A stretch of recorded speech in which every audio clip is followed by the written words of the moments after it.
Someone kept calling my landlord every week for 2 months, reporting that I was illegally subletting my apartment. I live alone. I have never had a single overnight guest. The day my landlord finally told me who the complaints were coming from, I had to sit down. I'm Dana, 29, nurse, single, renting the same apartment for 3 years with a perfect record. No late payments, no noise complaints, nothing. My landlord David had always been decent to me. The kind of landlord who fixes things the same week you report them and leaves you alone otherwise. The first call came on a Monday morning. David texted me saying he'd received a complaint that I was subletting a room without permission, and asked me to clarify. I told him I wasn't, that I lived alone, that he was welcome to check. He said he believed me.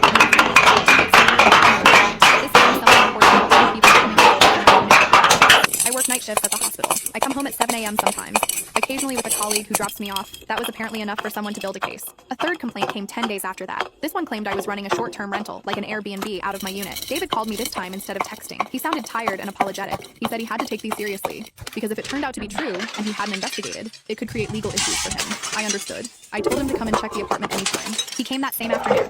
1 bedroom, 1 person's belongings, nothing unusual. He apologized again and left. By the 4th complaint, I started asking David directly if there was any pattern to where these reports were coming from. He hesitated at first, said he wasn't sure he should share that. But on the 5th complaint, something about how exhausted I looked on the phone must have changed his mind.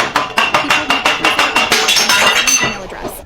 Always sent late at night, always with unusual amounts of detail about my schedule and my comings and goings. I didn't recognize the email, but I recognized the schedule details. Whoever was sending these knew exactly when I left for night shifts, exactly when I got home, and exactly which nights I had the next day off. That was not information a stranger would have. I went back through the past 2 months quietly, not confronting anyone, just thinking. The only person who had ever asked that many questions about my schedule was a woman named Petra, who lived 2 floors below me.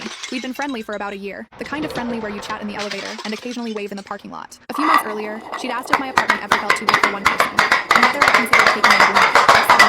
She mentioned her cousin was looking for a place. I said,